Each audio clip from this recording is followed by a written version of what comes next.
Okay. How many cakes of applesauce? One.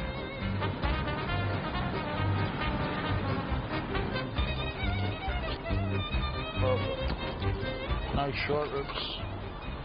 Okay, good.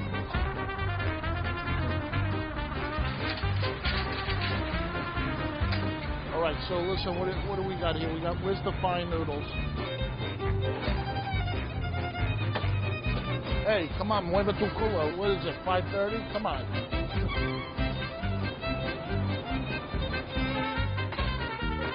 People see the glamour.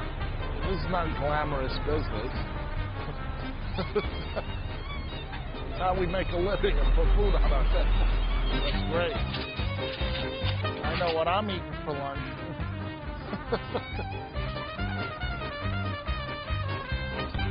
Okay, so you go see Victor, have breakfast, get something to eat. No problem, you got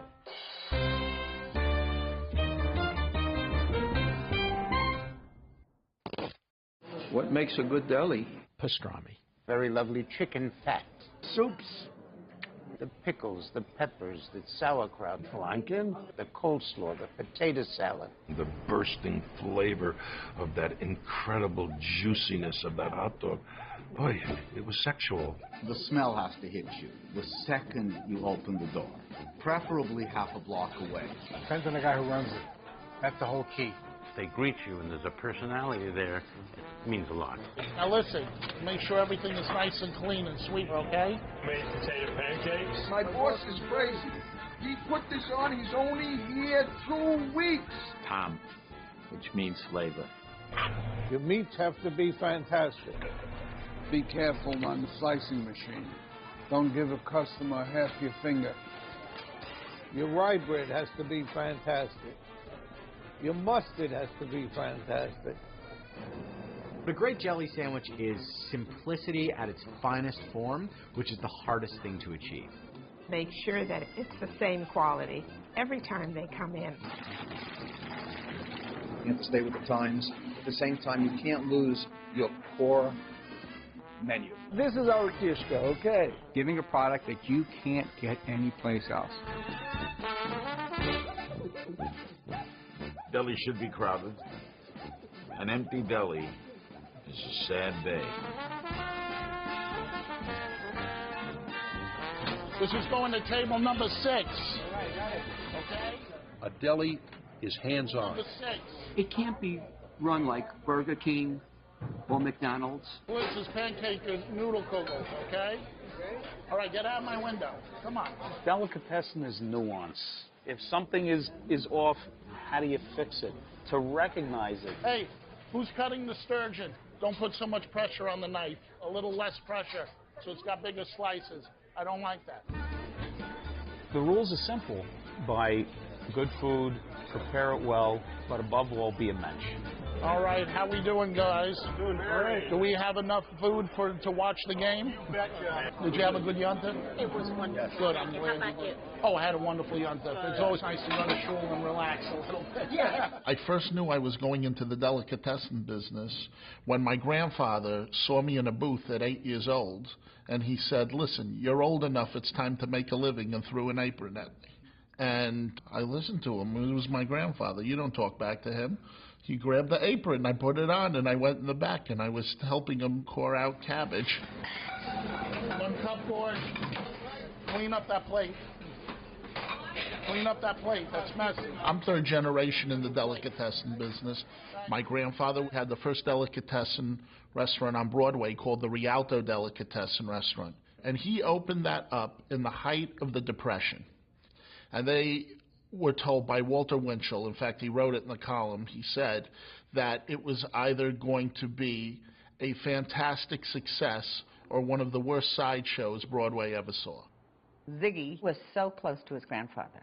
It was like Mutt and Jeff all the time. He would prefer to spend time with his grandfather in the deli than he would with a lot of his peers. I would say that my grandparents were his best friends, and they made him one of them. My Aunt Gusta, she used to make blintzes, but the blattlich was too thick, and they were like a stain, like a stone. Since he was a little kid, he's been an 80-year-old Jew. Like my mother used to call him the displaced sperm, that he came out in the wrong generation. Because he sounded like he got off the boat in the Lower East Side at the turn of the century, and that was it. My grandparents spoke Yiddish. They were Yiddish. My grandfather was from Hungary. My grandmother was from Chernovitz, Romania. I saw my grandparents every day, and they started speaking Yiddish, and I joined in. And my grandfather says, this is mein Kind. This is my child. I liked speaking the old language because I felt I was kind of in this club. And you know how people have all these contemporary friends. My contemporary friends were like, 70, 60, 80. My grandfather used to say, there's just so much you need. You can wear one pair of pants at a time, drive one car at a time. How much does somebody need? The deli is a bubble. The rest of the world goes, but you're in this world. The modern day of Isaac Bashevis Singer world. That's the way I live. That's the way I live. The first delis in New York and in America began to appear on the Lower East Side at the very end of the 1840s and the beginning of the 1850s. This coincides with the beginning of the Great German Migration. So for the homesick German longing for a taste of bratwurst or knackwurst or of Westphalian ham, pumpernickel bread, the place to go was this new culinary institution, the delicatessen.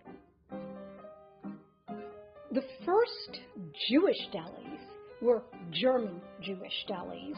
They were the counterpart to establishments that sold pork products. The new Jewish migration, Russian and Eastern and Central European Jews that began to arrive in the U.S. in the 1880s and 1890s were culturally really quite distinct from their German co-religionists. They did not speak German, they spoke Yiddish. They did not live in cities, these were shtetl Jews, and when they arrived in New York, they essentially discovered the delicatessen. This was not a food institution with which they were familiar. Many of the main early people who ate deli were people who worked in factories and sweatshops, who could pick this stuff up. It was fairly cheap. It tasted good. A sandwich and a pickle was basically a meal, and basically fast food. Delicatessen was more than just food. It was something that was for the soul, for the heart. It changed your life. It's something you deserved after working your ass off all day. When I was working with my pal, A.B. Melnick, he'd sell a watermelon slice for a penny a slice. And I would be with him all day long, and when the day was over, we'd count the money, he'd give me $1. And then at the end of the week, the big reward was he took me into a delicatessen and we had a sandwich. And that was where I worked like a dog for that pastrami sandwich. In a certain way, kids became Americanized by eating delicatessen. We think of it as this ethnic institution, but the delicatessen was not ethnic to them. And it was very different than your mother's cooking. Mothers complained, there's too much spice, there's too much pepper in the delicatessen, you're going to get indigestion. Well, that's what the kids wanted. And in time, these Russians and Poles and Romanians and Lithuanians begin to open their own delicatessens, which take on this Yiddish flavor. These were immigrants. These are the children of immigrants. This was a living that they could make. And it was the idea to give their family a better life and a better chance. Max, my father, came over on the boat. He was 19 years old. He left Hungary and he came by himself. Went to school to learn English. My father had to get a job. Somebody told him to try a restaurant, and that's what he did. And he says it was good because he liked to eat. When you come to this country, you have no money. So he said, fine, I'll try it. In those days in Poland, anti-Semitism was unbearable. I came with my mother and sister. I was 16 years old. And when we got to the foot of the New York Harbor, I ran up on top of the ship to see the Statue of Liberty. After being welcomed by the Statue of Liberty, I sort of said to myself, I'm going to make it in America.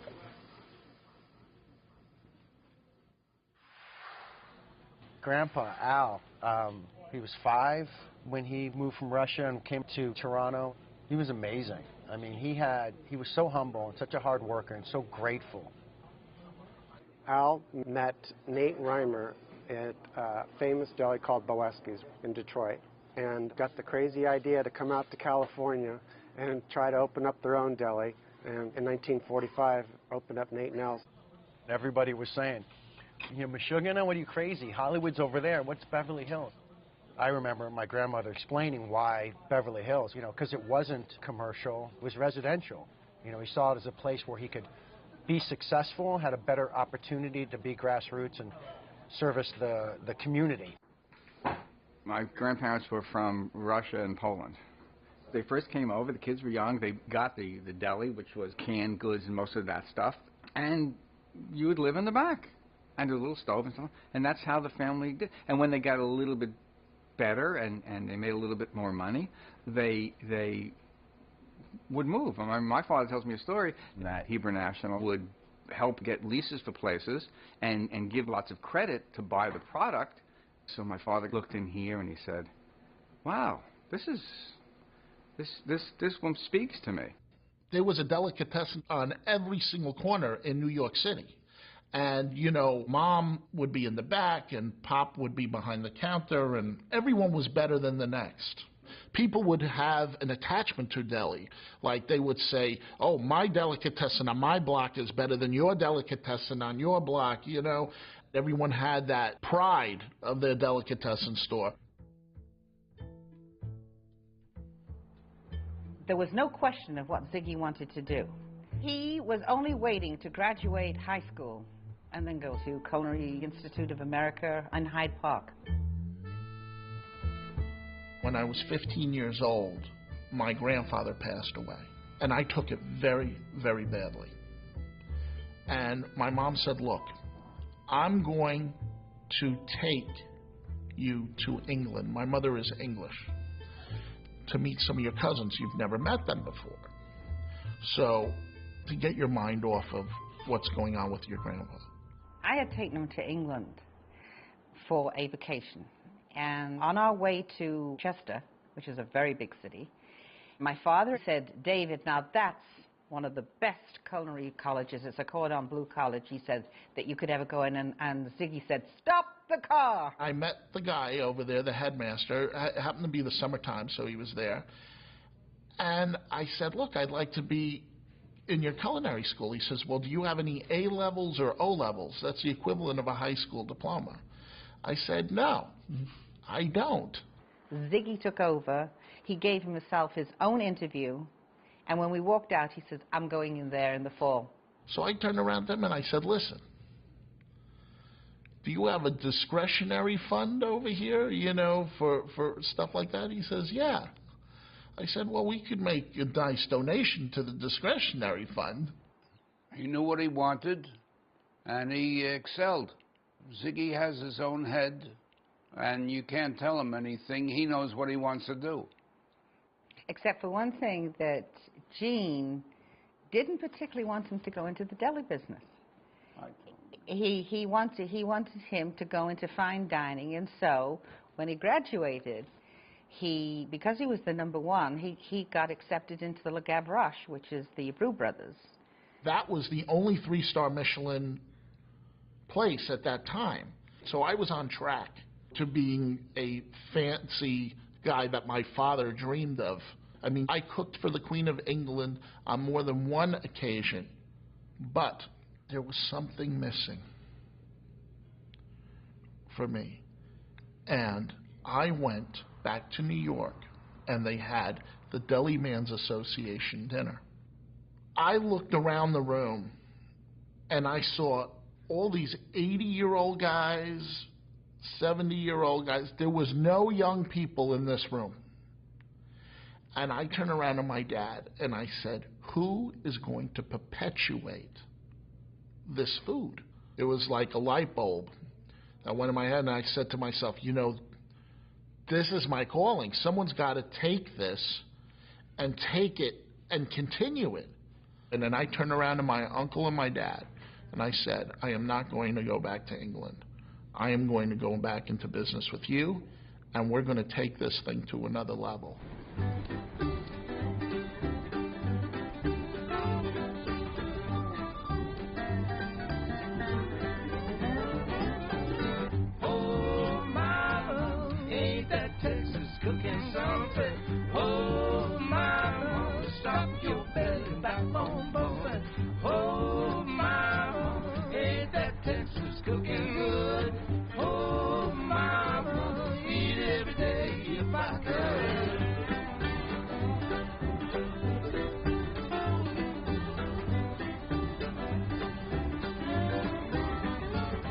If you would have told me I would have ended up in Houston, I would have said you're crazy. The first incorrect assumption that lots of Jewish people from the North make is that there aren't any Jews in the South. In fact, there were more Jews in the South before the Civil War than there were in the North. There were more Jewish generals in the Confederate Army than there were in the Northern Army. Jews started arriving in this part of the world in the 1500s. Sephardic Jews from Spain fleeing the Inquisition. The Jews wanted to be as far away from the authorities of the church as possible, and so they tended to gravitate to El Norte, as they called northern Mexico and Texas. In fact, one of the great urban myths of Texas Jews is that flour tortillas were invented as unleavened bread for Passover. This is a shtetl down here. This is not like New York or Los Angeles. I mean, we're very big, don't get me wrong. We have a nice-sized Jewish population, but it's more of a shtetl. I mean, everyone knows everybody. It's like Deliverance for Jews down here because everyone's related. Do we have enough to eat? No? Jews are tough. You know, they're tough, they're fickle, pain in the tush, particularly when it comes to food. Food's very important to Jewish people.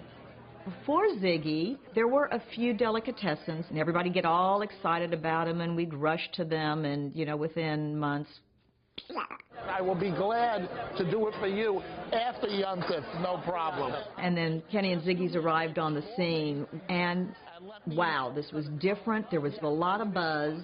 Everybody started flocking to it, but they stayed. If you want the most perfect matzo ball, that's perfect. I think that everybody sensed that. The delicatessen wasn't a fake. It was New York here in Houston, but it was real New York. Beautiful, golden. It's like smelling like Grandma's kitchen over here, right? It's like beautiful, and you got the aromas and everything. I mean, you could be, you know, on Avenue A. You put that person, that personality to the restaurant. You want to go because you want to see Ziggy, in addition to having a, you know, great pastrami sandwich. We call them the girls, but it's Darlene and Judy. They eat here every single day, practically. I mean, and sometimes twice a day. They do. But they are definitely, they're originally from Detroit, so they know what good deli is. They've known me from day one.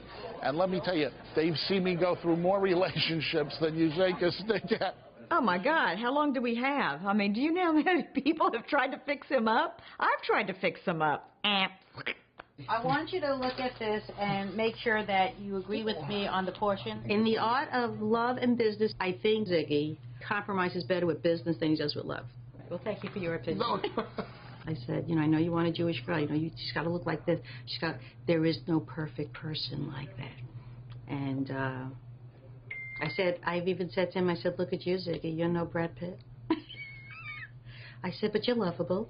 I've, you know, lived through everything from, says, all of his dating experiences where, you know, 1,000,001 gold diggers, 1,000,001, yeah, just girls who are dating for the wrong reason, wrong personality types, you know, his unfortunate breakup with his fiancée at one time, which was very painful for him and very painful for the people around him that love him. It's that my mistress is the devil.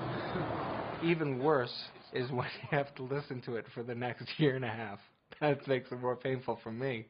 I don't see it happening ever. Ziggy is married to the deli. And in order to do what you have to do to commit yourself to a marriage, you either have to divorce your wife or divorce your deli.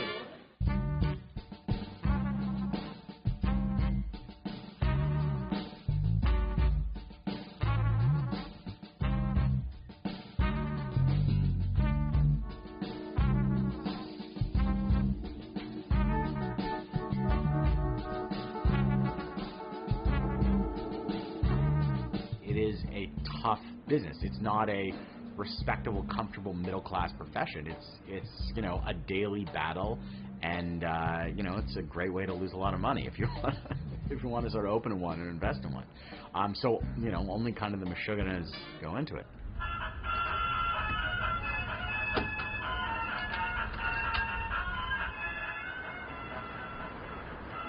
That's the best part. That makes it a little horror, doesn't it? It's my baby. People often ask me how I got into this business, and I half-jokingly say it's mental illness. And this is our dishwashing section over here. These are called monkey dishes. Well, every month I buy 300. You know why? Because they throw them out by mistake. From the minute I come in to the minute I go home, from 4 in the morning to 9 o'clock, I don't sit down. You could call this place a beast. I come home, half hour with the wife, that's it, I'm going to sleep. You're on when everybody's off.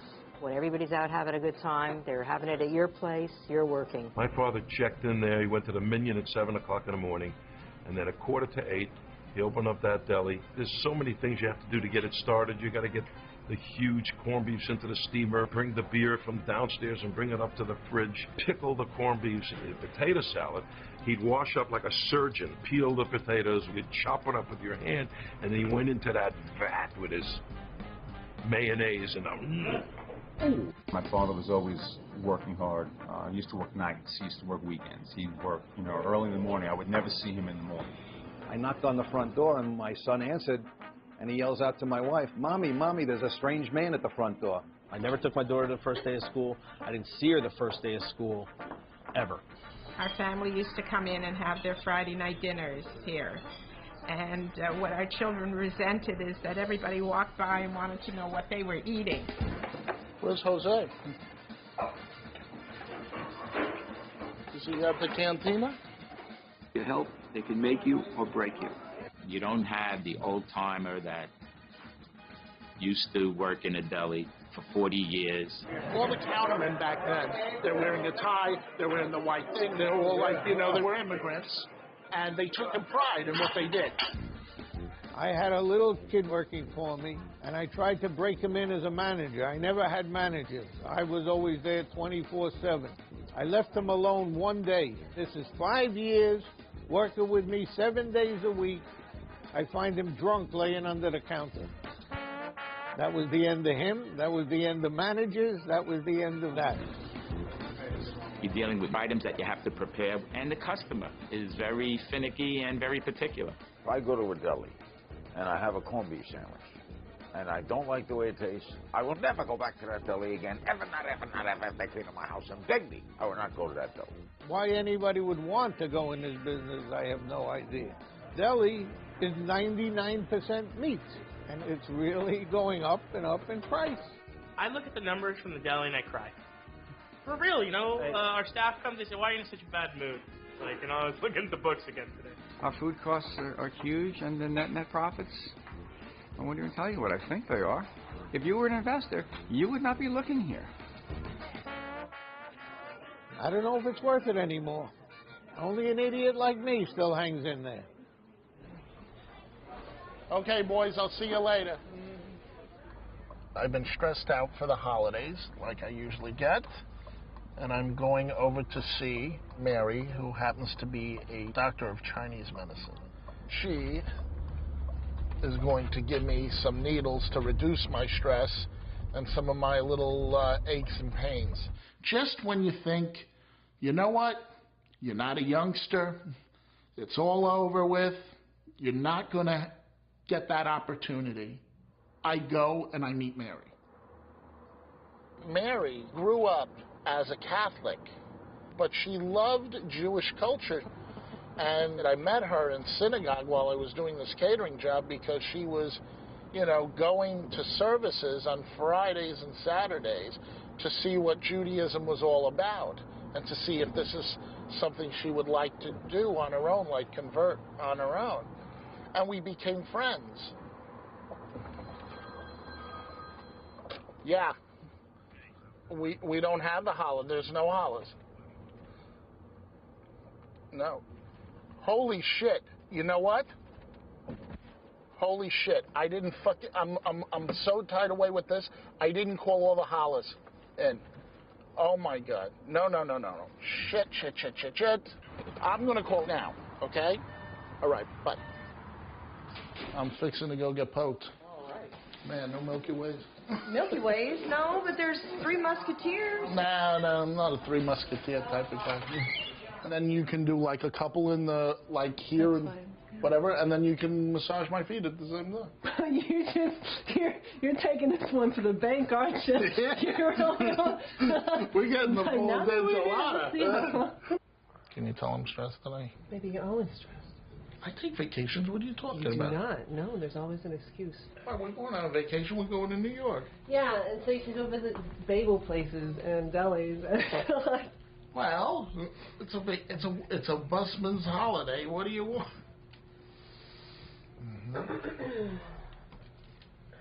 See, now that one's a good one. That one opens up sinuses and makes you feel good. And you take a deep breath and go. And that challah thing. Ooh. We're not going to talk about the deli right now. You're supposed to relax. I'm Ziggy's in-house doctor.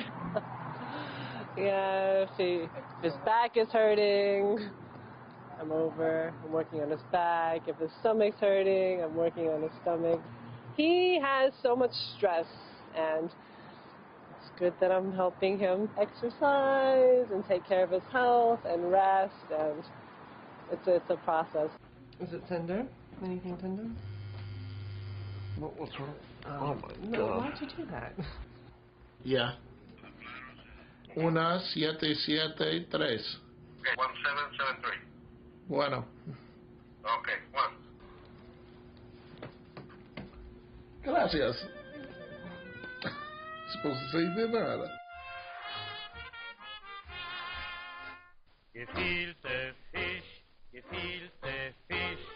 is a Michael so tausend Tamen, ob zuerst versichtet war der Mammen. When I started in the Yiddish theater in the middle 30s, it was a big industry. All the shows broke at the same time. Thousands of people were on 2nd Avenue. And I used to watch that and get a thrill. And they're all talking about the play, good, bad, or indifferent. They didn't go home. They went to restaurants. And where did they go? We had numerous delicatessens around. Even the stagehands used to go to the deli. One stagehand told me, I'm going to have a steak with a lining. A steak with a lining in the deli over there. What's the lining? Garlic. The one actor who I always remember liking deli was Zero Mostel, and Ann and myself were in a play called The Good Woman of Szechuan at the Phoenix Theater with Uta Hagen, and Zero was in the show. And during the lunch breaks, since we're on 2nd Avenue and 12th Street, he would go over to Katz's to eat, and I would schlep along with him. Well, Zero would always kibitz with the counterman and start doing jokes with them, talk Yiddish with them. So they say, hey, Zero, how are you? And he says, oh, everything's great. I'm going to play down here on 2nd Avenue, and Jerry Stiller's here with me with Ann Muir. And we're going to have a pastrami sandwich.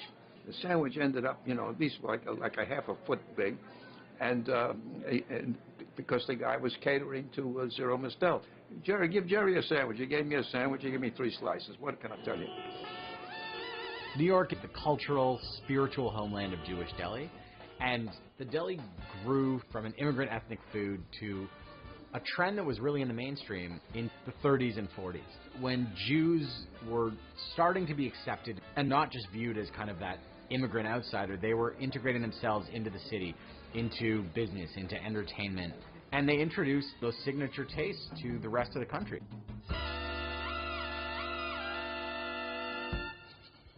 Okay, here we are. This is my menu collection.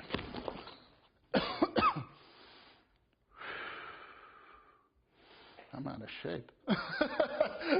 I wanted to collect these menus because I wanted to preserve deli culture, and I loved it so much. And I learned a lot from these people, you know, by looking at their menus and saw dishes maybe that we didn't do. Some of these menus go back from the 20s to the 30s. Like you have Lindy's. Leo Lindy was a fantastic operator. Delis as restaurants became glamorous. And I think one of the real ambassadors in that sort of movement was Lindy's. It was one of these delis that opened in the theater district. So theater people and comedians went to Lindy's and they had these sandwiches named after them. And deli acquired a kind of cachet. There was like a kind of swinging quality to delicatessen. This is an original stage deli menu when Max Asness had it. Max was a fantastic operator. He was wonderful. He had a sense of humor like nobody else. They called him the Corned Beef Confucius. I was on the track one day, and a guy asked me for $200. So I walked away from him. I didn't want to answer him. I didn't want to have no conversation with the fellow. So he says, if you don't give me the money, can't you give me an answer? I said, it's better I should owe you the answer than you should owe me the 200. I mean, the Stage was one of those delis that really resonated with the American public. And Max Asness wasn't saying, well, this is an authentic deli, it has to be kosher, it has to have this. He's saying, I want everybody's business. I want everybody to love this. So you want cheese on your sandwich? Sure. You want ham? Sure, not a problem, you know? And people, I mean, you know, the Jews, a lot of Jews said, well, this is wrong, it has to be a kosher deli. But by doing that, they opened the deli up from this thing for us that was something for everyone. Stage was number one because Max Asness was a movie star. 1 block away from Stage Deli, nobody knew we existed until Max died and Leo Steiner came in with Milton Parker and made the Carnegie into what it is today. Is that first cut? A Roman, he's so unlike. Leo Steiner invented the big sandwiches. Instead of 4 or 5 ounces, 10 ounces, 12 ounces. And he started making sandwiches like that. And Parker was going nuts and saying, we're getting too much, take some off. So Leo said, okay, he put some more on. He made it heavier. The Carnegie Deli sandwich is world class. You have to go for a jaw adjustment after you eat the sandwich because it's so big, you can blow your jaw. But they were located on 7th Avenue, and all the comedians used to go there for lunch and stand out in front and talk and lie about their jobs. Look at all the pictures on the walls. I got 4,000 pictures. All the old comedians were Jewish. They used to be here all the time, every single day. Shecky Green, Milton Berle, Mel Brooks. Everybody went for a Frankfurter and a Canadian. Today, a Frankfurter and Canadian is $10, $12. In those days, you're talking about $1 and you get change. When Leo Steiner had the Carnegie Deli, one of the best customers was Henny Youngman. When I say best customer, he never paid a penny. When Henny went to the deli, he would ask me to come along with other people who were in the business, maybe. And while he ordered food, he'd start telling jokes. They loved him because he did shtick with everybody. Walk in, he says, I want a table near a waiter. He did 2 jokes. He thought that was ample pay for his check. He was the cheapest bastard in the history of the world.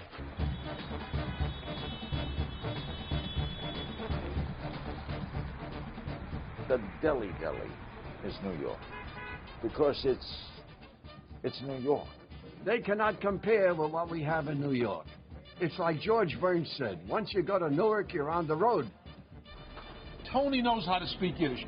Tony, I want to ask you a question. What do you say on Passover? Oh. He says it better than Charlton Heston. There's an atmosphere at a deli. The waiters are parked of a deli. The waiter at our deli was a lover of chazonis, and he'd be delivering the food and singing to the people. You know, I say, hey, do you want your French fries well done or regular? A lot of people who come in and don't realize what they're getting themselves into. We bring them to the table, we say, okay, sit down, eat fast, and get out. Yeah, your waitress will bite you here. You know, you'll get on the survey. You'll get bit. Even if you've never been there before, they're going to talk to you like you're there 3 times a day, which is that mixture of lack of respect and affection that you can only show with family members. I don't know. I treat the customers like mushrooms. I feed them shit, keep them in the dark. No. Have the milk. Never have lox. Lox is very salty. You don't want it. I never got what I wanted. I used to see, I like the pot roasters, them the chicken. You zug the and them the chicken. He gives me the chicken, I take a look, the pot roast is so beautiful. And that's been going on for years that way.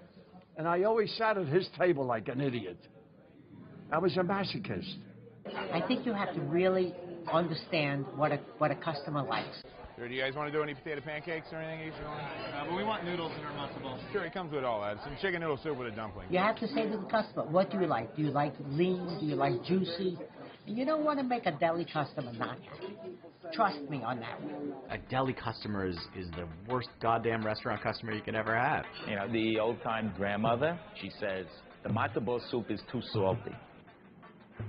I said, did you try it? She said, no. It looks too salty.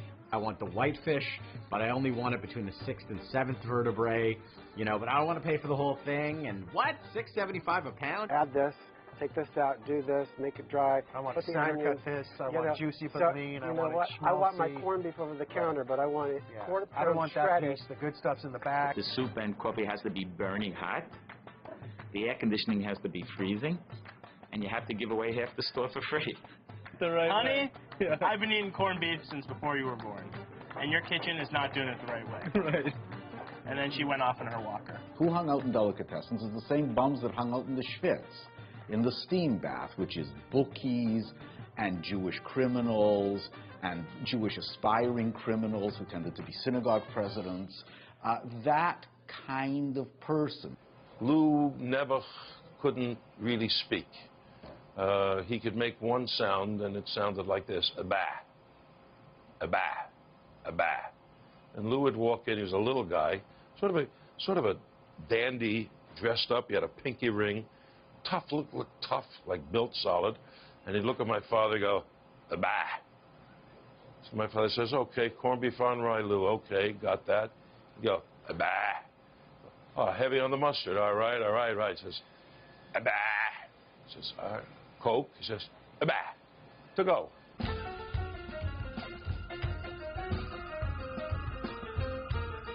Here we go, and we're going to go into the walk-in. Here we're pickling all the corned beefs over here.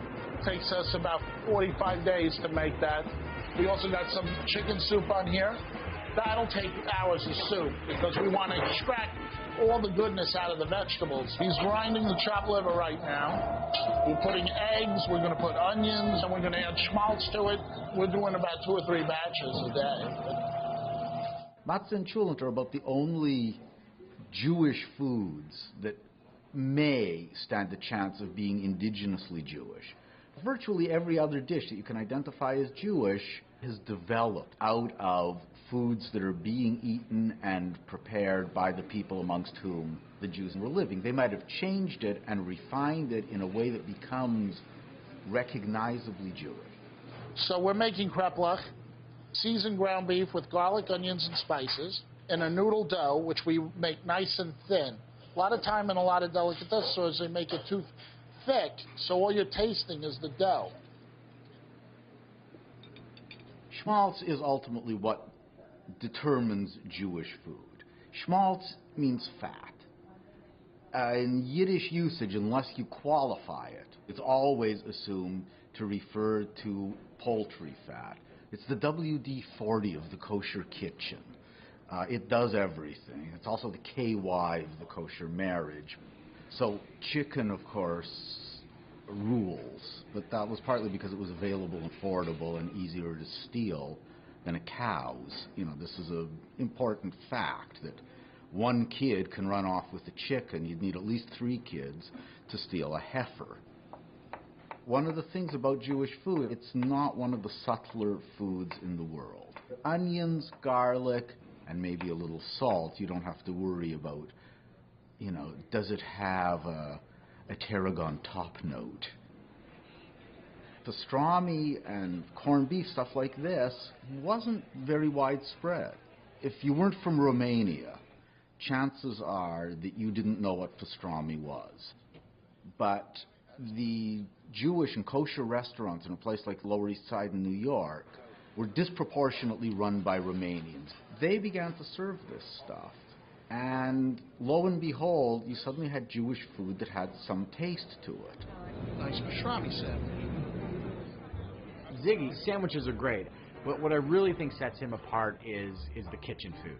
Those old Yiddish dishes that not a lot of other delis make, that he just adds, you know, his potted meatball, his cabbage roll that just falls apart, his noodle kugel that's like a souffle. I mean, it's just incredible. You know, that type of Yiddish cooking is very hard to come by in delis.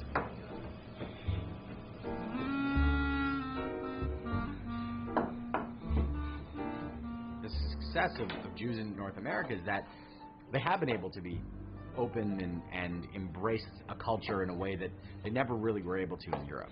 And part of that is eating spaghetti and pizza and Chinese food. I mean, Chinese food is like, you know, it's up there. It's special. But that, of course, supplanted the diet of Eastern European Jews and their descendants. And now, this is stuff that happened to every immigrant group in the country. The Italians, for example. But the Italians still have a country that they come from, and their relatives are still there, and new immigrants from Italy can come over and bring that taste of food with them. The Jews don't have that. The Eastern European Jews. There are no more significant populations of Eastern European Jews in Eastern Europe. That was destroyed in the Holocaust. So the Jewish deli is an immigrant restaurant cooking from a place where immigrants no longer come from. So you no longer have a source of the food there. You no longer have a source of recipes. Everything's being done from memory. There also is a little bit, I don't want to say this, because Jews have assimilated so much in this American culture, they've kind of turned back on their Yiddish culture. They're proud of being Jewish, don't get me wrong. They'll go to synagogue, they'll pray, they'll be religious, or you know, still practice the religious traditions, but the Yiddish culture, they've turned their back on.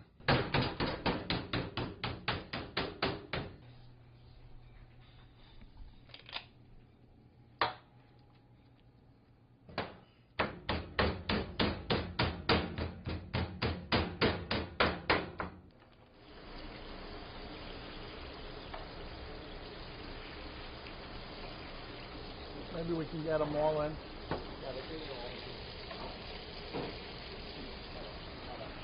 All right. Got it? Perfect. Now let it sit and set.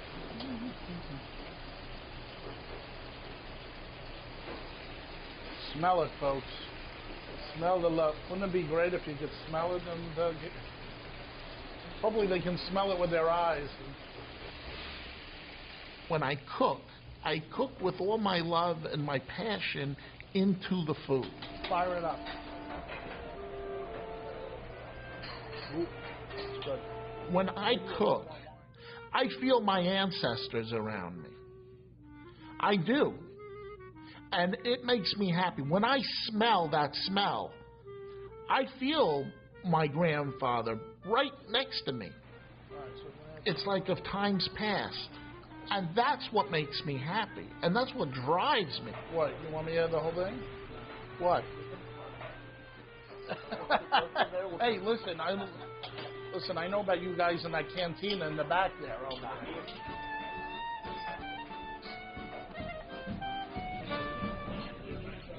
I'm going to have Mike help me because we wouldn't have it any other way.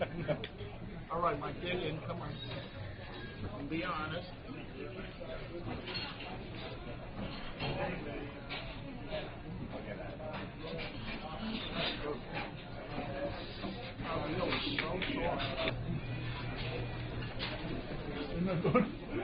You didn't lie, the rumors are all true. Oh my God. That flavor cries of the old country. You can taste the diaspora. You know what I'm saying? You can taste it. I gotta tell you, I want to keep on eating. I know, me too. Maybe we should get another meal. They've got a meal in the back. Oh, the deli, it's really healthy food, let me tell you. Just look at the waist size of other people. You can tell it's very, very healthy. I promote it.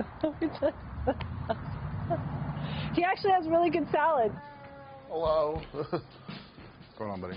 How are you? You doing all right? I'm doing okay. Ready to get started? Yeah. Come on, let's go. Now, as I told you last time, I have not worked out in a long time. I kind of went on strike because I used to have this Russian guy work me out, and it was like a gulag.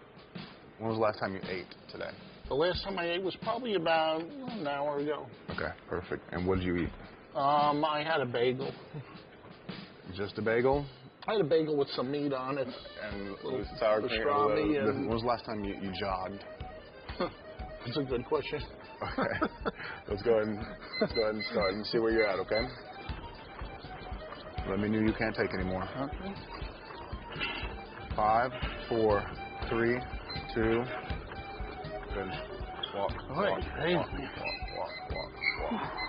Catch your breath. Let's go this way. Okay, well, let's go to the steam room now. Yeah. Let's go 15 reps. 1. There you go. 2. There you go. 3. 4. Now we're going to go down to that position and we're going to hold it for 10 seconds, okay? Get a split, get a quick break. Hold on one second. Hold on. Yep. Shake it out, shake it out. Ready? Let's get up again. There you go. And time. Nice. Good. And we're up.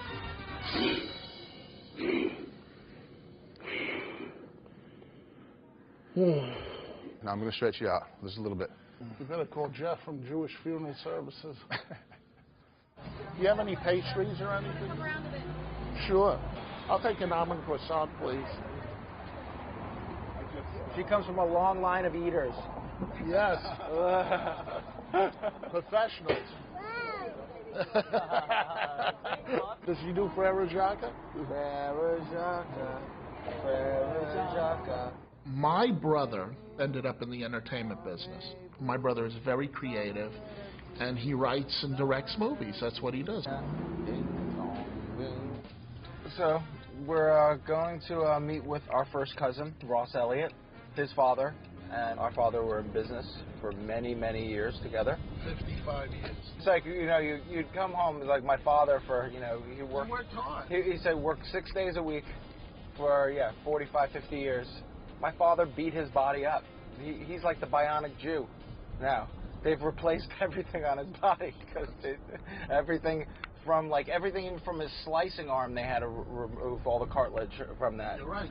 He's done 2 shoulders, 2 knees, his heart. Yeah, like everything. You know, it's hard work, but my father loved it. My brother loves it. I started working at the deli at about 8 years old. I actually have a scar on my hand from the first day I ever worked at my father's restaurant cutting pickles. It just wasn't my bag. So I saw my father that, like, when he came home, he had a half day. All he wanted to do was sleep and not hang out. And it just didn't seem, for me, the life I wanted to have. When I started there, they kept moving me further and further back toward the kitchen. I think my dad started paying me not to go. Although I do remember something really bad I did once. This customer kept sending a hamburger back because it wasn't done enough. It was this, well done, da-da-da. And I brought it back. He's like, oh, you just redid this one. You didn't cook me a new one, and da-da-da. So finally, like, on my way back the 3rd time, I just took it off the bun and smeared it across the greasy wall. Like, the whole time, and then put the bun back on. I was like, here, sir, how do you like me now? But I do remember from early on, Grandpa, everybody, just, you know, I think it was clear I wasn't going to be the one. And I think everyone was like, David, you know. is the guy to inherit the torch. Right. And I actually remember through the years certain things that never changed, like the chopped liver. You're right. You know? Yeah. Once you get a great recipe, you just stick with it. It's amazing how long those recipes have been going on for. For years, I mean, and we've perpetuated it. But the one that got missed, the one that got lost, and I wish it didn't get lost. I know what you're going to say. Grandpa's gravy. Oh my God, you're right. Grandpa's gravy. It got lost with him, and I have no idea. I have been trying for years. You know, our gravy. No, it's true. It's crazy. Our gravy is close, but it's missing something. I cannot figure out what it is. I have been trying. The knowledge that we have gotten from our father, can you get it out of a book? I suppose. You can get anything out of a book, but when you grow up with something, it takes on so much more. My father's name is on the door. My father worked himself to death doing this. When I first told him I was working 18-hour days, he laughed at me because he used to work 20-hour days. It's my responsibility to my father in his name to make sure that we're at least as good as he was. I can't be any less, or else I get that guilt in the back of my head. We're here 67 years. We've been here 66 years. We have a name for 80 years. Well, you know, hopefully sometime we'll be at 300 years. I'm the third generation owner of Manny's Deli in Chicago, and pretty much been in the neighborhood since 1942. Can you handle it or not, man? Sure. It's not a numbers game to us. It's keeping ourselves happy, our customers happy, and providing our family traditions to everyone. And it's our blood, sweat, and tears every day going into the restaurant. Danny did come here right after he graduated high school and said, I really want to work now. I really don't want to go to school. And I said, forget it. I said, get a degree and come back. And 4 years later, he was knocking on the door again. First time we were here working was when we were like 10. We were told to come in on the holidays, on the Jewish holidays, at like 12 o'clock at night, and we're making potato salad and coleslaw in the freezer. When I was 12 and 13 years old, I used to work summers. After doing that, I told my dad, look, I love delivering orders, but I want to do something more. I want to cook. I want to, work the line a little bit. And he goes, what do you mean? You want to wear whites, meaning, white shirt and white pants? I go, yeah. And I was the grill boy. Sounds innocuous enough. Hey, you make a hot dog. Let me tell you this. There's 4 waiters on the floor, customers laying out the door, 7 countermen, and all screaming at you. 4 with, 3 plain, 2 this, give me 2 knishes, 1 round, 2 square, put some mustard inside the knish, and I'm overwhelmed. And I get home at night, I was asleep in bed, and my mother comes into the room, I'm screaming out, Joe, pick up, 4 with, 2 plain, Seymour, pick this up, it's getting cold. And my father was smiling, he says to my mother, this kid's got a future in this business. Acme's been in my family for 4 generations. I know we've been doing business for 3 generations. For 3, I know. And we've been in on Gem Street this entire time. The whitefish come in fresh. Now, where are the whitefish coming from? Lake The Huron? whitefish come from the Great Lakes. Great Lakes. We get fish from Lake Superior, Lake Ontario. Right. So this is kind of cool. He's feeding the fish through, and it's taking off all these scales. Oh, that's amazing. That's pretty neat. On the other end, you get scaleless fish. What's amazing is, can you imagine in your grandfather's days, or your great-grandfather's days, they had to be doing that all day long? So you got a machine to do it? Yeah. So this is smoked whitefish that's getting ready to be packed. Look at it, beautiful. Look at all the whitefish. It's funny, my grandfather used to tell a story that said if we ever make $100,000, I'll be thrilled. Right. Now we just want to run a successful business. Can you mention your great-grandfather, what he would, if he came today and saw all this? He would not. He couldn't fathom. Would not believe it. But look how quick he goes through it. Beautiful. And how do you break someone in? You can say, okay, kid, here's a knife. No, I think a lot of it is experience. Like anything, repetition, you become pros. Right.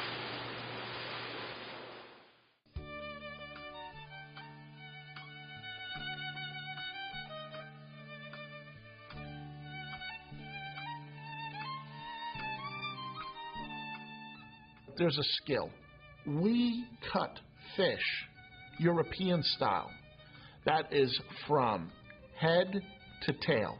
So we go all the way across, and when you lift it up, you can see an eclipse through it. If you see my boys and me slice fish, it's beautiful. And when you taste it, you've never tasted anything like it. And what's Nova? Nova is Nova Scotia lox. Oh, okay. Yeah, it's just smoked salmon.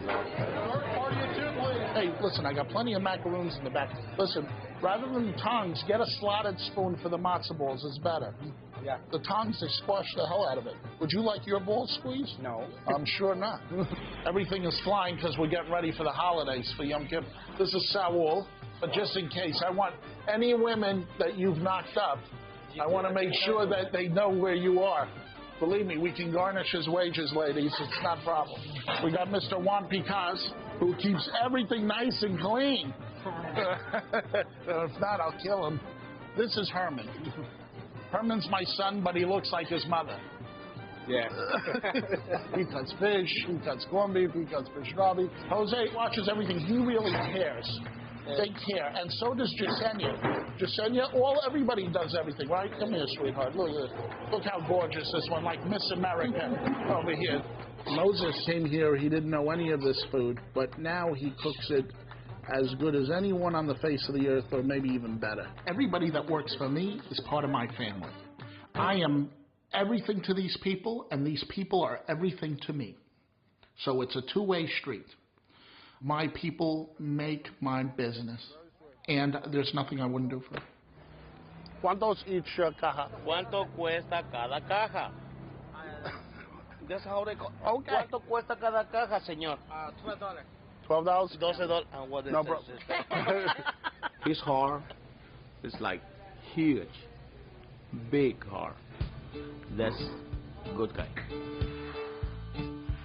There used to be a dairy restaurant on 2nd Avenue. We all called it the Dirty Diaper. And when Abe Leavenworth took over the place, he didn't want dairy, he wanted delicatessen. And he started the delicatessen in 1954. And that's why I reached the age of 90, because I ate at the 2nd Avenue Deli.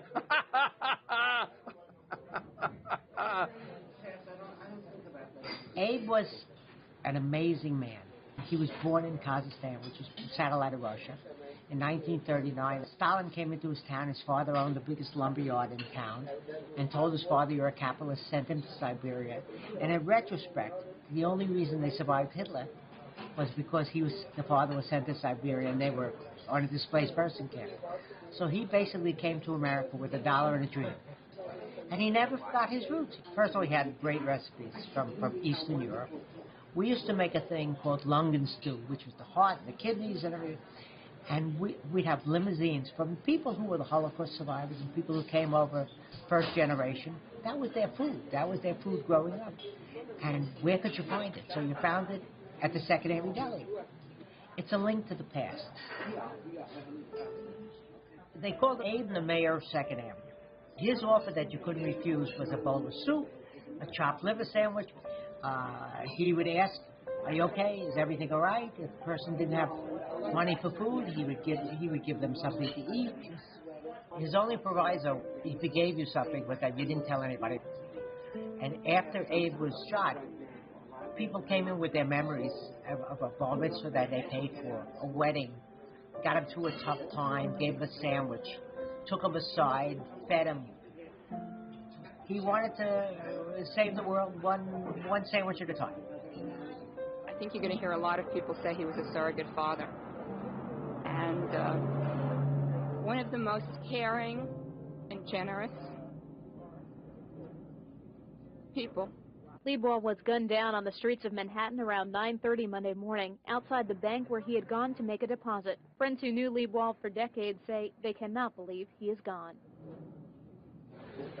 Abe always felt an obligation to the neighborhood, the restaurant. You were the focus of his attention. You were the most important person in the room at that particular moment. That's important. That's what you want out of a restaurant or deli. It's an inclusive restaurant. You come here to be with people, to enjoy people. If we don't like the people, we always pack it so it leaks a little bit, so it gets all over them. You know, and we kill them a little bit. I love my customers, and if they come in here and they need a little help sometimes, I take care of them. They let me make a living from them, and I never forgot that. We're a part of the neighborhood. A lot of people, they just know we're here, and it's comforting for them to know that. And they might only come once every 6 months, but every time they come, they feel like, you know, it's home for them. We're like the train station. They can depend on us. We have a large matzo ball soup, please. Large matzo ball soup. Oh, okay. So welcome home. The customer from Florida comes in. His first stop, coming and going, is here. I can't think of any other restaurant that is woven into the social fabric as kosher delis. Remember, it's a bris, you call us. And by the way, we throw in the ceremonial chali on us.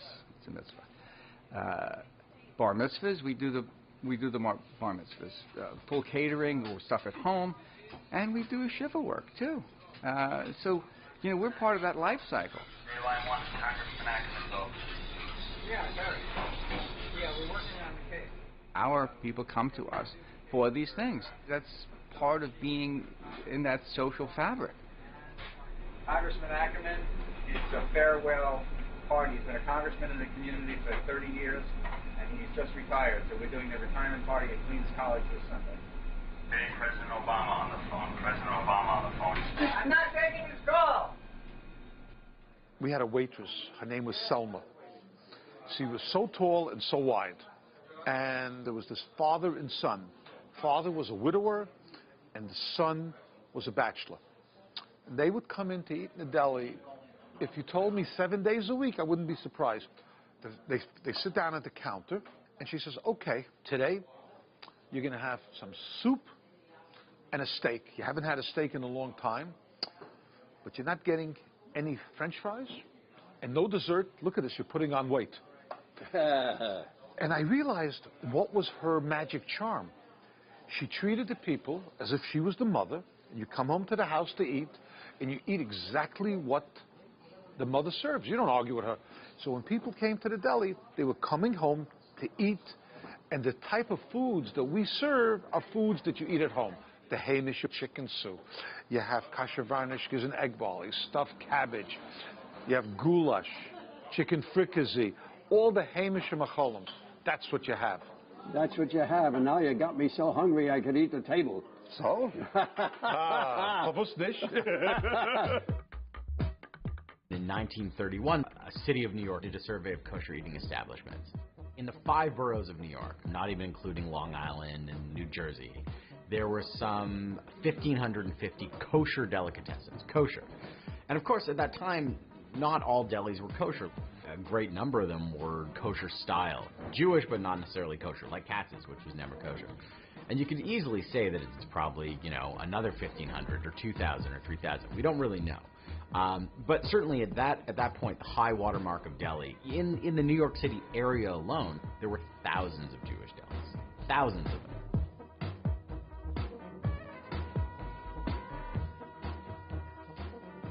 Now it's really down to just a couple hundred around the country, you know, a fraction of what they once were.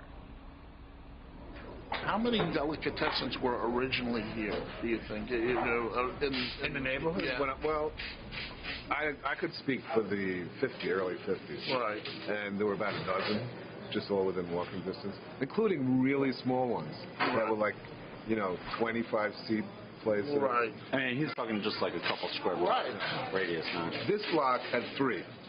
Us, Crown, and Henry, 1 kosher out of the 3. And we were all thriving.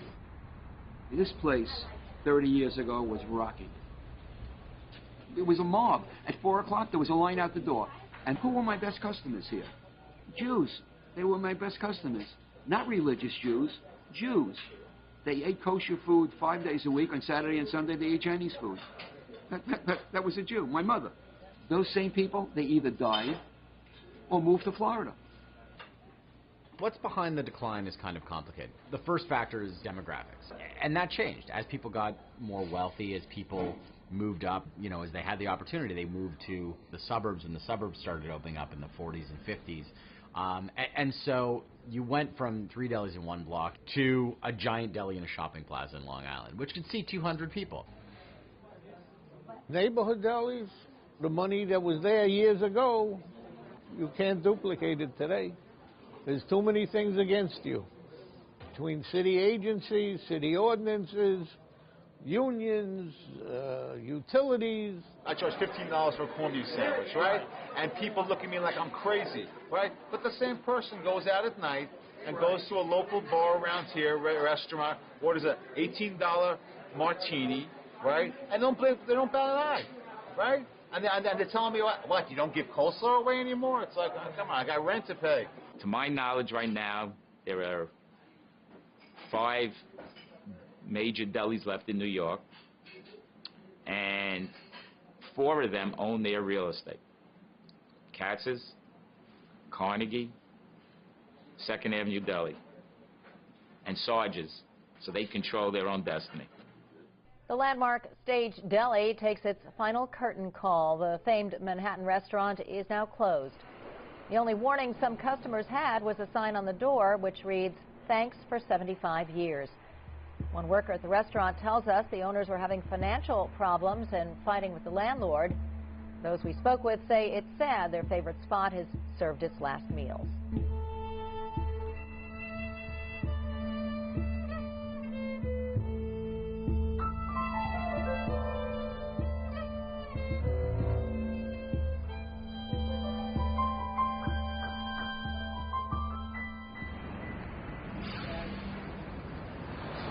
Look at the east side.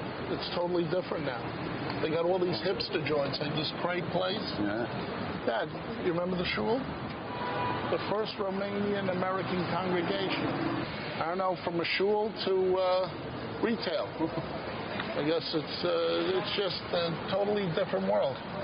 It was Grandpa's synagogue. Look at this. You got a Japanese restaurant, and you have the whole synagogue in the top there. Yeah. It's kind of a shame, don't you think? Why? Because it's like they're washing away our Jewishness. Nah. They will open someplace else. But don't you think it's sad that all everything? No, it's not sad. That's time. Time for everything. Everything gets old. It changes. You come here 20 years from now, I bet you wouldn't see one of these tenements anymore. I know you have a different way of looking at it, but I'm kind of sad. When I see this, it's a progression, and I don't know if I like the progression. I think it's getting homogenized, you know? That's nature. Nothing lasts forever. Yeah. Well. We don't. Neighborhoods don't. There you go, see, so run 3 things. No, you got a little longer? Look at this, I'm not even raising my head. I need a second. Okay. Come on, get me a bigger apron, please. I'm not as short as you. I got tall issues. Remember, I can lose weight, but you will always be short. Here we go. We're getting ready for the chicken soup contest. We do this once a year at Temple Emmanuel. We've already made our chicken soup, and hopefully we're going to win. I'm hoping. Where's all the stuff? You loaded it already? We have this whole list? Mm-hmm. No pressure at all when you're working with Ziggy. There's never pressure. Never pressure with Ziggy. Move your head. All right, thank you.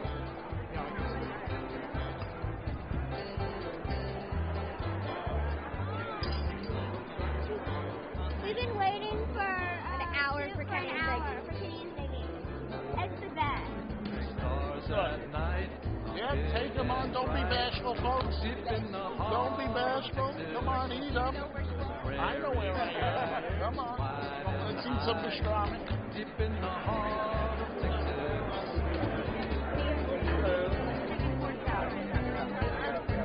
Deep in the heart of Texas. That's for you. We need it.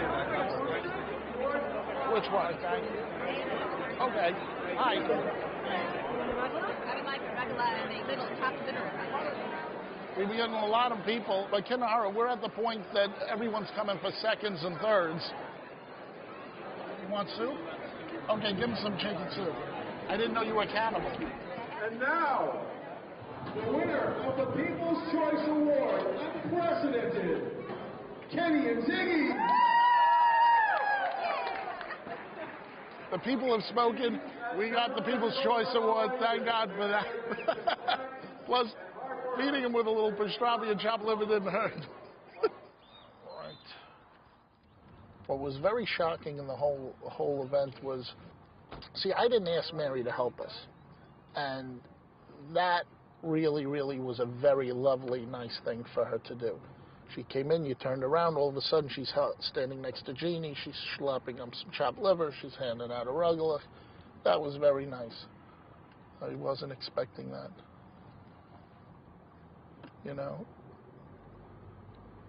some of the other girls that I've dated in the past, they weren't so nice like that.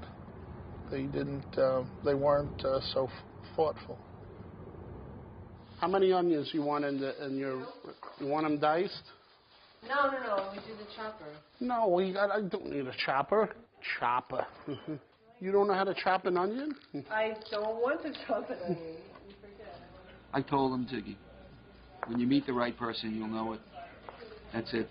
I mean, he's getting up there already. This is the time to get married and the time to have a family. It's nice. That's what they call a French-style roux. I would like to see him have kids because that's all he wants. And I want to see him go through the pain I've been going through. I really do, because he thinks it's easy. God bless you, Mary. You got the... Hey! Look, I want to get married in Hungary, in the main synagogue, because that's my grandfather got bar mitzvahed in that thing, you know. Listen, he was lucky. He got out, and the family that stayed died in the Holocaust. 3 older brothers and their families. That's why I want to go back, because it's a complete circle. You know, my grandfather started here, and then, like, basically the tradition's alive, and then end it like that. Tell me what you think of that bad boy. You're the best, babe. It's hot today. Listen, I put in a long day. I'm tired. You know, don't really give me a hard time. That's not nice. Oh, my God.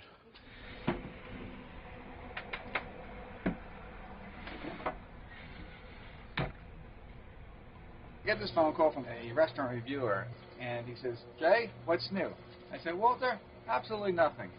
Nothing is new. We make everything the same old way. We prepare everything the same old way. We don't change anything. Everything exactly the way it was when my dad opened the store about 70 years ago. If it's perfect, why change it? This is what we are.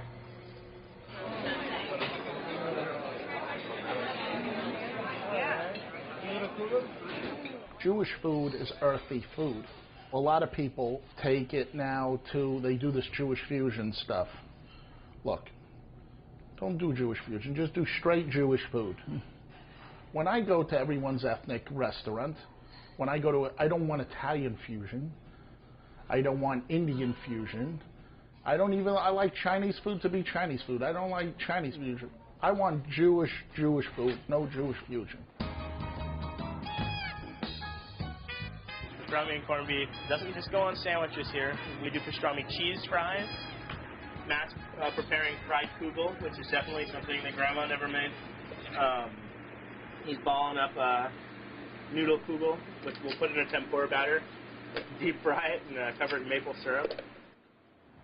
We're a 30-seat restaurant in the far reaches of the most Latino neighborhood in San Francisco. We both live very close by, and it's a place for us to share Jewish cuisine to a much wider audience and let people know that this is our ethnic food. Deli is, you know, not a commandment. It's not like thou shalt eat, you know, corned beef and thou shalt have it with mustard. Wise son said, well, this food is great. We can make it with traditional ingredients and traditional methods. We're going to, you know, render our own schmaltz and do everything from scratch. We're going to bake our own bread. We're going to, you know, cure our own meat and deliver something that's unique.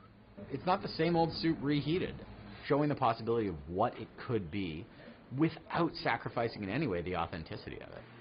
Over here, actually, we make a chili, but we use corned beef for the chili. And then it's going to go right over the top of a hot dog, cheddar cheese, onions, like your classic chili dog. And then we put gribness on top to give it a nice little crunch. What's in the Moroccan carrots? Cardamom, garlic. We're a neighborhood place that I would want to go, and I want to support the ecosystem around me, you know. With our cultural and religious backgrounds, it's important for us to serve meat that lived a good life, that was taken care of properly, vegetables that are coming direct from the farmer, supporting the ecosystem. It's important. Look, sometimes the industry has to change. If you have somebody who's never had this stuff before, there is no expectation. So then you can mold the market, you can rebrand it, you can bring it forward. So I applaud that. Look, we're traditional, but we're moving towards other things like salads, and we're taking lung and stew off the menu, and we're taking the heart off the menu, and we're taking off a bunch of the other items that really nobody understands, but not undermining exactly what you're coming to.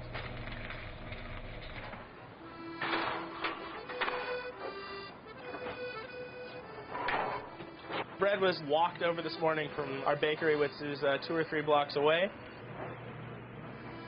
We're building out a bakery that we think is going to do a lot of baking for us here and for our new location at the Contemporary Jewish Museum downtown.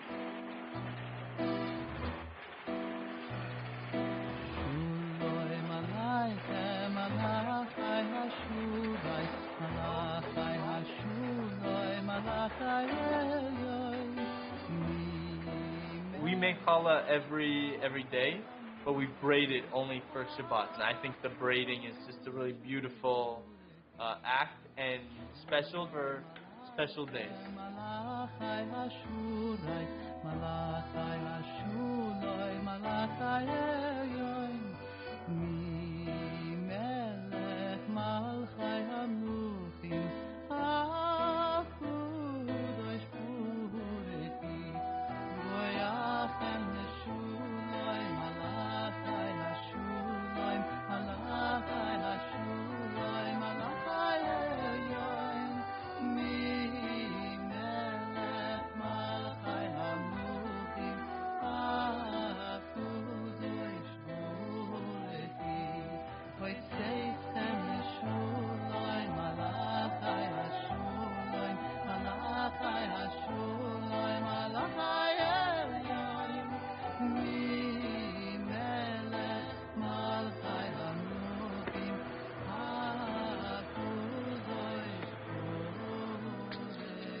Delhi, it's not dead necessarily.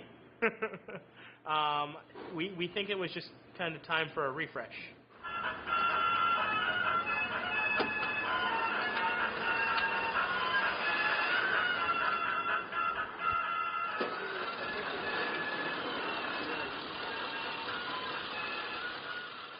I came up with this idea, Jew it up, as a takeoff on do it up. And it's a way of putting a positive connotation on the verb to do something. It means to have fun with it. And really what we like to do around here is Jew it up. You know, it's have fun with being Jewish, of Jewish food and Jewish food culture. It's only a positive thing. It's trying to reclaim that word and that idea. This is the Leaning Tower of Kaplansky. I was a dot-com millionaire, a scrap metal broker, a business consultant, owned a chai shop in India. I was a political consultant for a few years. To open a deli in the face of the fact that all these other ones have closed and to have been successful with it is something I'm enormously proud of. We're most well known for our smoked meat sandwich in the deli section. I'm not a very religious person, but culturally, my Jewish identity is really important to me. You know, how do you explain to somebody what a matzah ball is without starting into the story of the Exodus from Egypt? You know, it's what's matzah? Why do we have matzah? You know, why is the soup unlike every other soup? And it's another way to subtly introduce the cultural component of the food. And I don't apologize for that. There's no reason I should have to apologize for that. This is who I am. This is what we grew up with. We'll serve 600 people, 700 people in a day here. You know, the fact that you guys were here yesterday and came back today says that we're doing something right. But beyond that, to me, a deli is a community builder. And we do that in a number of different ways. Welcome to the Clancy's. It's Sunday night, and that can only mean one thing. Storytelling with our host, Michael West. Michael, let's go. Great to be here, as always, on Sundays. Because it's an open mic, there are almost no rules. We have a series that we call the Battle of the Boobies. We bring home cooks in, bring their recipes in. People love to take part in this. And my favorite, Passover. And having a community Seder in the deli for Passover makes as strong a statement as we can make of inviting the city in to celebrate what is a great freedom holiday with us. So the storytelling, the Battle of the Boobies, and the Passover have all been great ways for me to raise my profile in the community, tell people what we're doing here at the restaurant, and again, it's a way of bringing this food that I love to the city that I love. I'm part of a very important tradition. And when I look in the mirror now, I'm a deli man.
You know, my grandfather had to run from Hungary.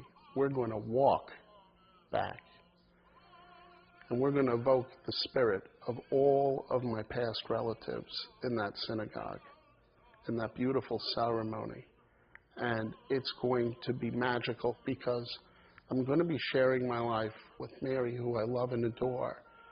But I loved and adored my grandparents so much. And I know that they will be there. And I know they'll be watching me. The Hungarian ancestors who walked here, my grandfather was bar mitzvah here, if I understand it well, who lived here, whose breath are still here. Their souls, their breaths are now here with you. They look at you and they say, Mazel Tov. They say that it was worth to live in this earth because of you. And you know, you're going to live, with God's help, a happy life, together with your families. You're going to have such a good family as you have now. Mazel Tov! You remember that Spielberg movie where they brought back the woman for one day? I'd love to bring back my grandfather and my grandmother for one day and just have questions to ask them regarding our family and see what they would tell you. Plus, I'd like the gravy recipe.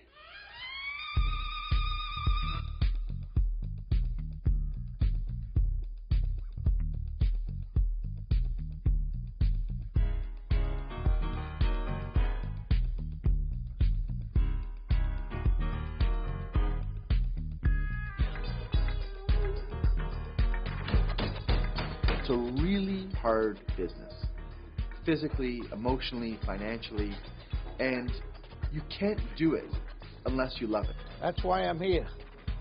I love what I do. If you put me behind the desk and had to deal with the corporate world, I'd kill myself. I'm driving. Here I am. I love this business. Baseball game, football game, hockey game, you name it, I never went. I always worked.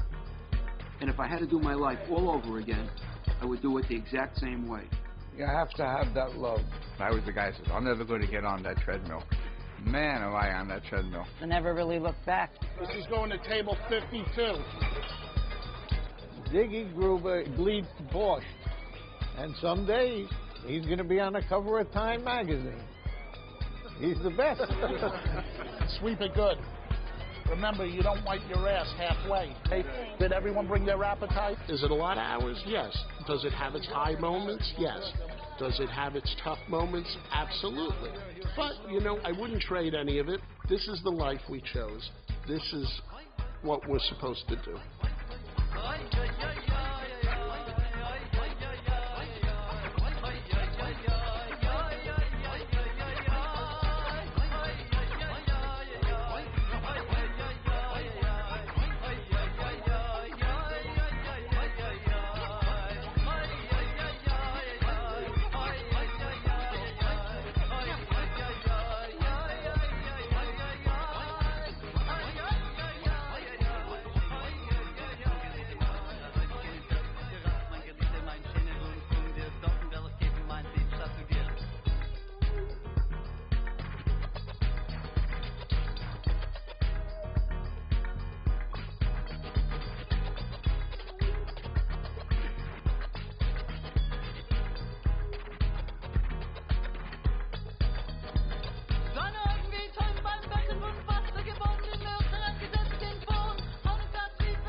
pastrami, roast beef, turkey, and salami, whitefish, tuna, and chopped liver, noodle, kugel, just a sliver. He came from Deliland, by you and me, that means New York. His name is Ziggy, and he is a deli man. Makes simple finger food or fancy with a knife and fork. His name is Ziggy, and he is a deli man. One day, while looking for a job that would delight him, his name is Ziggy, and he is a deli man. Who knew that Texas would come calling to invite him? His name is Ziggy, and he is a deli man. Found a restaurant for sale, packed his nugs and ginger ale. Told the postman, send my mail to Houston, to Houston. Houston's the place I'm gonna stay, cooking 18 hours a day.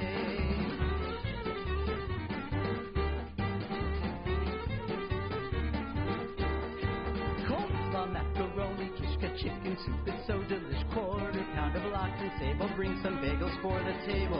Our boy Chick is in the elite of deli gals and guys. His name is Ziggy, and he is a deli man. He serves it all from kasha varnishkas to apple pies. His name is Ziggy, and he is a deli man. He's found love and happiness with no more hesitation. His name is Ziggy, and he is a deli man. Put Houston on the map of deli destination. His name is Ziggy, and he is a deli man. Los Angeles, New York, and and Philly, San Francisco, wet and chilly, Montreal, but flat and hilly. Houston, Houston, Houston, Houston, where's the crown of a genuine Texas deli town?